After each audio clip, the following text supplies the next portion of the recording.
Morning guys, it's your girl Vanessa Sierra and welcome back to my YouTube channel. The last few days have been an absolute shitstorm, which is why I haven't vlogged. It's been overwhelming. I've received death threats, I've received so many abusive messages that I thought I would take a little break just to get myself back together. Channel 7 decided to take a couple sentences out of my last vlog and put it amidst a pretty negative news story with tennis players' complaints in quarantine, which I personally feel is irrelevant to Tennis Australia, but they decided to do that, which caused so much drama on my channel. My vlogs are intended for showing people my personal lives. I try and be honest, I try and show people things as they are. I don't think I really complained other than I comment about the food. And I apologize to the chefs because they did make a big effort to improve the food, and the food is actually amazing now. During this time, COVID, a lot of people are going through shit, a lot of people are struggling. I guess I've got to be a little bit more mindful, which is also why I'm doing this vlog, by the way, once I get to it. So for the people who I offended, I do apologize. It was not intended to upset anyone.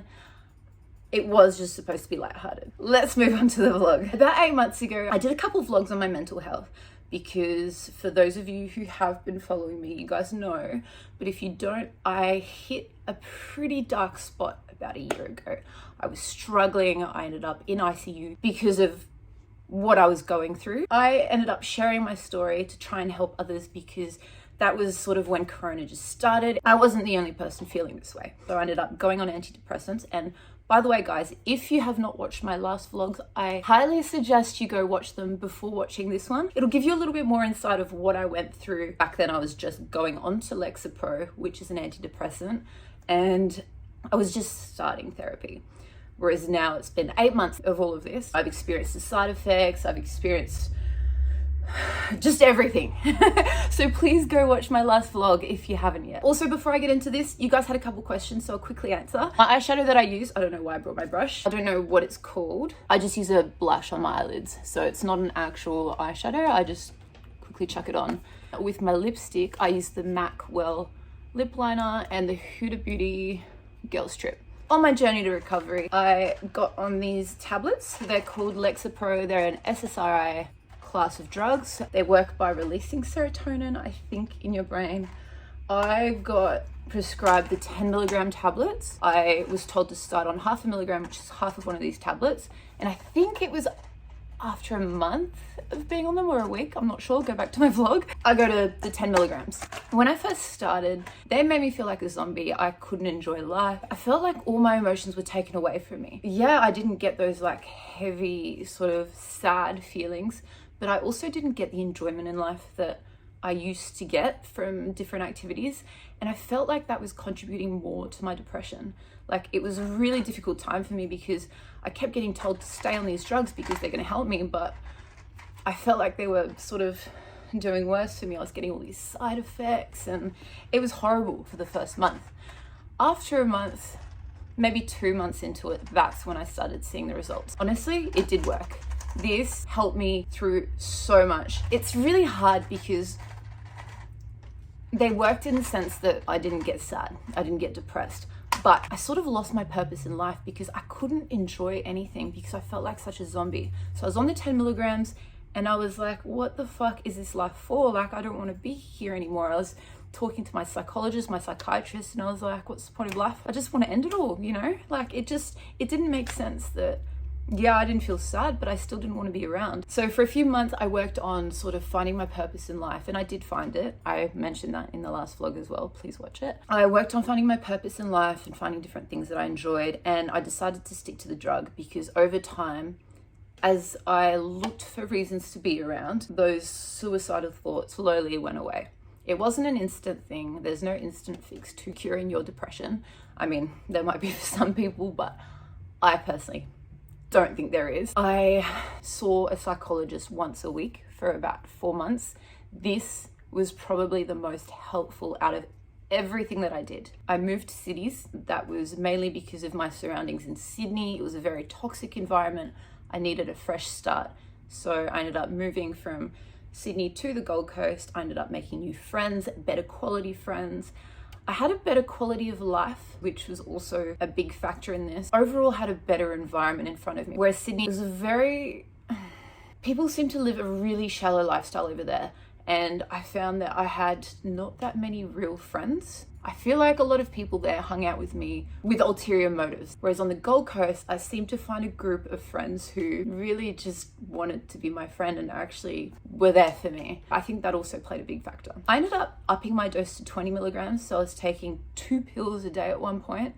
And that was around the stage where I was going through a breakup. I was really struggling. And over time, the pills sort of lose their effect. This is sort of messed up and I don't think this is the right reason to do it, but I was taking that many so I could feel numb again, because even though I was feeling enjoyment after a few months, I started to be emotional. I think that's one of the big issues with these pills. You get so used to being this zombie that when it's time to come off it, which it was definitely time to come off quite a few months ago, you don't want to because you're not used to feeling emotion again. And when you feel it, it's so overwhelming. And I wasn't aware of this. I was just like, no, I don't want to feel these emotions. I'm just going to keep taking these pills and life is going to be great. I was so used to being this zombie with no feelings. 8 months on, I've finally decided it's time to come off it. I made this decision actually a few months ago, but it was sort of the same thing. You know, as soon as I started to lower my dose, you can't come off these, by the way, straight away. You have to do it over the period of a month or 2 months.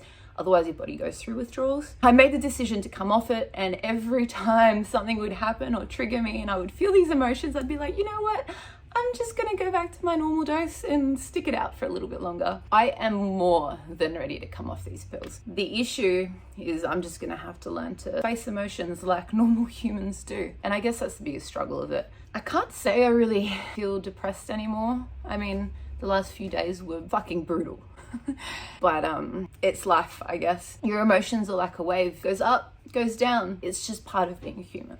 This is my little story. I've recovered 8 months later. I'm currently on half a dose and I'm learning to deal with my emotions. It's fine. I cry sometimes and that's also fine. I'm gonna go on half a dose every second day and I'm gonna be doing that for, I think, a month before I quit.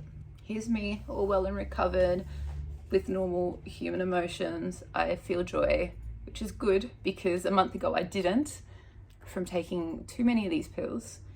So I hope this has helped as a follow-up for my experience on Lexapro. Again, the thing that helped me the most is therapy. Everyone needs it. We all have trauma of some kind. Don't be ashamed to go seek help. Don't be ashamed to tell your friends that you're depressed or that you're sad. It's fine, it's normal. And odds are if you tell them, they will probably listen. And if they don't, then they're probably not your friend. Tell someone else. Call a number. There's so many helplines. I know it sounds dumb, but just do it. I've done it. It's normal. But the biggest thing is go speak to someone. All the pills, despite everything, the thing that helped me the most was my psychologist, and I still speak to him. I'm going to speak to him probably for the rest of my life because even if I am happy, I think everyone needs some kind of therapy. What happens when you don't get therapy is you have all these built up emotions, built up trauma, and it's going to come out. So we all have issues. Don't be ashamed of them, own up to them, and just go seek help. It's fine. We're all human. Anyway, thanks for watching my vlog, guys. I hope it wasn't too shit. I just felt the need to do a follow-up vlog for everyone who followed my mental health journey. Don't forget to like and subscribe because I have 5,000 dislikes on my channel now. I also did this vlog for the people who sent me abuse. The good thing about Twitter, which is where a lot of haters were messaging horrible comments about me, is that they actually show someone's history of tweets. And so I was able to look at each individual person's history of tweets, and I could see that it wasn't just me that they targeted harassment and just nasty comments. I could see that most of the people have like a history of doing this, which just goes to show that a lot of these people have internal issues, and that's not attacking you. I'm aware that people are deeply hurting inside and people are going through shit. So I don't have negative feelings towards the people who write these horrible things because I know for a fact that these people are going through shit. So please don't be afraid to reach out to the ones who love you, or if you don't feel comfortable, to a helpline or to a professional. There's a lot of free services. You can actually go to your GP and get put on a mental health plan, which is 100% free and covered by the government. Anyway, I love you guys.